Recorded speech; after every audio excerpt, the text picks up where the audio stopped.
Hello and Yali Mother. We hope you and your families are healthy and safe at home. My name is Sahida Lalji and I am part of the AKEPB Personal Finance team. I'm here again with Kerry Clark, our financial literacy trainer, Inara Samani and Ali Khan Makani, fellow AKEPB team members, and we would like to welcome you to the fifth part of our Managing Your Money sessions. Hello again, Kerry, Inara and Ali Khan. Hello, everyone. It's again a pleasure to be here on our fifth session. We've arrived at session 5, and we are hoping you're going to give us some practical ideas on how to successfully put a budget into action. We are also very curious about the title of this session. What exactly does leaky pockets refer to? So I'm going to take a guess. Are you talking about what I said earlier about not watching how much I was spending when I went out with my friends, whether it was just for coffee or something more serious like a night out? You're on the right track. As we think about how to implement our plan, we need to talk about those amounts of money that seem to disappear in small bits and pieces. But when you add them all up, it's a tidy sum. Today's session is about how to implement a plan after putting together all the things we've been touching on. Getting papers organized, putting our expenses into categories, trying out allocation percentages for those categories to see if we can stash away savings for future goals and not just for firefighting bills that come along periodically. So in today's session, we're talking about how to implement a plan. We'll talk about how to track spending habits, how to compare actual expenditures to budgeted expenditures, how to monitor overall spending patterns, how to think about ways to stay within a new budget, how to contemplate the rewards of managing financial resources. So having updated and reorganized my household expenditure, I noticed that I do tend to put off scheduling time to sit down as a household and keep track of everything. But when we do eventually do it, I can see that taking time out to account for the bills is a really useful exercise. And I noticed that although I'm pretty logical about watching the categories, having those standard average percentages against which to gauge my spending showed me where I should be able to cut back a bit if I want to build an emergency fund and other goals. So, before we talk about leaky pockets, we need to see the steps of implementing a plan. This plan should allow you to have a way to track spending and discover the leaks. Unless you know where your money has gone, you are not going to be able to make any adjustments. It should allow you to make a schedule to compare actual monthly expenditures with expected monthly expenses. You need a readjustment of expenditure percentages when needed, as every household and family have different commitments at different times in their lives.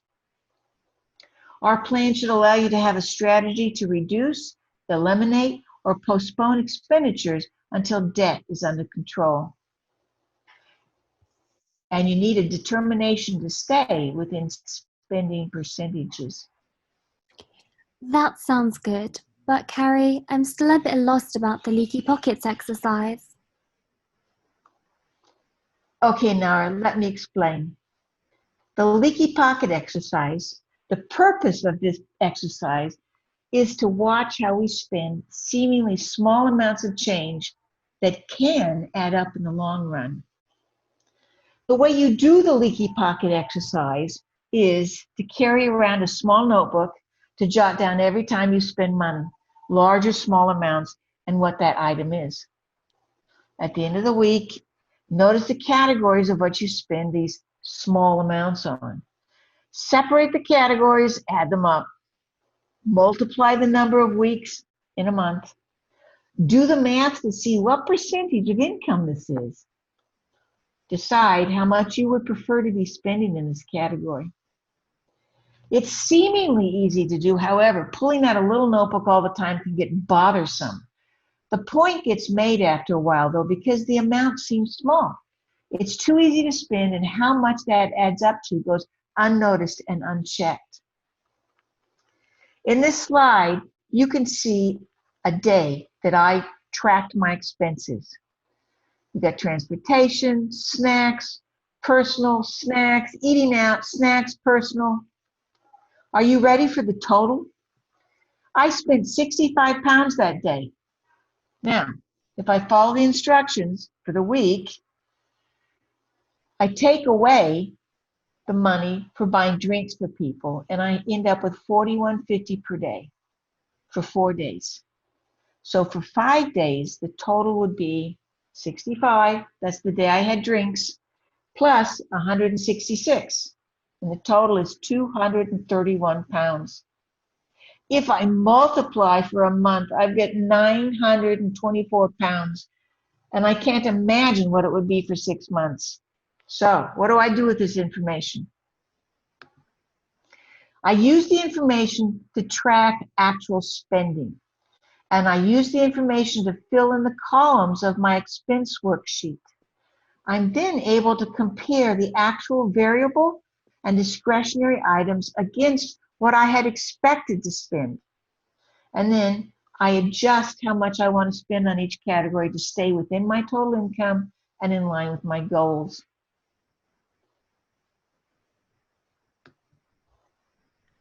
Wow, that's a lot. I'm having the same shock as I did when I realized that my housing expenses were taking 42% of my total salary. However, I can't see myself pulling out a notebook every time I spend on a small expenditure, but neither do I think I could go without. Do you have any other suggestions for this kind of tracking? Well, it seems to me that if a budget making is about decisions of how much to spend on something in advance, then wouldn't we decide at the beginning of the month the percentage of income we want to spend on transportation, personal, and coffee or snacks? Yes, that's true. But some people like me do spend as Carrie has outlined above. So what else can we do to make sure our pockets fix the leaks?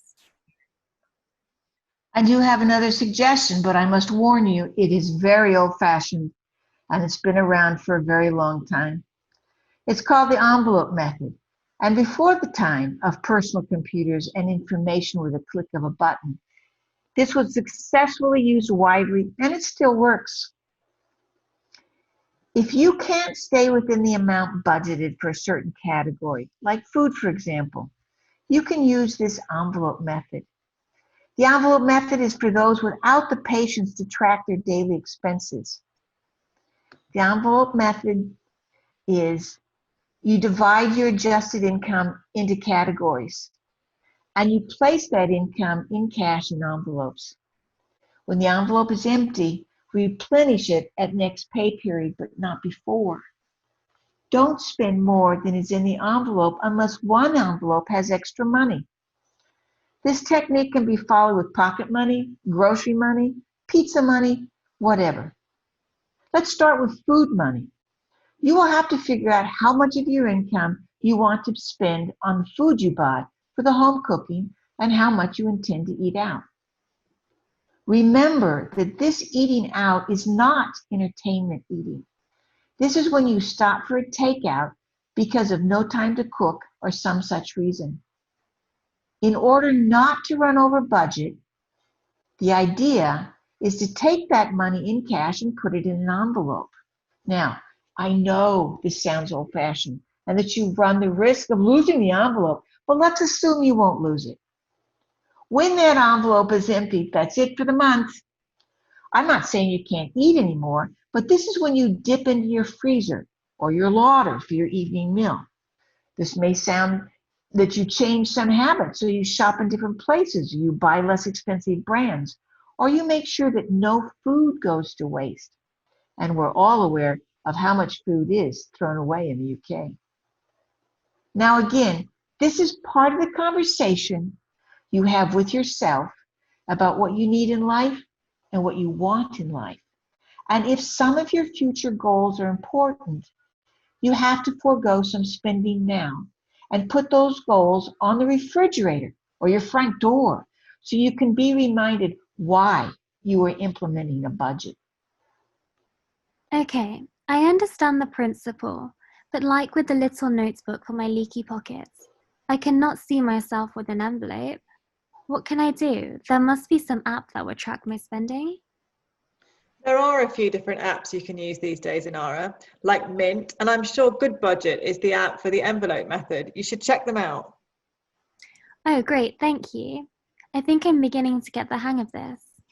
If I want to monitor my housing expenditure, I must gather the utility bills and other expenditures belonging to my home, like a new piece of furniture, or if I contract a cleaning company once a month. And I have to add up all of these expenses and compare the total against how much I'd budgeted. Is that correct? Exactly. And that process goes for all the categories. You may be pleasantly surprised that you don't spend as much in one category as you budgeted, and you may find that you have spent more than you budgeted in another category. And over time, you balance out the categories, but always keeping in mind that your goal is to live within your means. Build up your savings and pay off any debt you have. We are oftentimes reminded of building capacity for the future and future generations. And if this is your value and goal, then it surely helps to have a plan to follow. I think I've now given you the basics of how to make a budget in order to make sure you have a financially secure household that can weather all kinds of situations. However, I do acknowledge that if you have not done this before or done it only partly, it is going to require some investment of time by you and your household. But my experience of the people I have shared this with, it has shown me that the process has helped make a cultural shift in their attitudes and relationship with their financial resources. They no longer think of it as being mean to themselves or their households if they say no to that takeout in the last week of the month because the budgeted amount has been spent and the family have to be creative in using up what is around. I do believe this present situation has meant just that. People have not been able to go out and get what they want or get deliveries as quickly as they were used to. And they have had to dig a bit deeper into freezers and larders to create some amazing meals and become self-sufficient in many other areas. In conclusion, I would like you to take away 5 key tips from our sessions. I'd like to stress that you make sure everyone in the house has a bit of pocket money to spend or to save as they like. Remember that allocating money within a household takes time and effort. Reallocation of money can be phased in gradually. Do the leaky pocket exercise, even if you only do it for a few days. Revisit your budget every couple of months to make sure you stay on track. Thank you so much, Kerry. And to all our listeners out there, we want to thank you for taking the time to listen to our webinars, and we really hope that they have been useful. Of course, we owe Kerry a huge thank you for taking us on this well thought out journey and equipping us with the tools to create and stick to a budget. I, for one, have learned that budgeting at any age, in whatever stage of life, is of paramount importance. And whilst it does not happen overnight, it is well worth the effort. We will be launching an interactive budgeting course in the future. Should you have an interest to partake in this course or have any other questions related to budgeting, please email akepbuk.info@iiuk.org. Thank you all for your time and good luck with your household budgeting. We pray for the continued health and safety of everyone in the Jamaat during this time. Ya Ali Madat and Qudafis.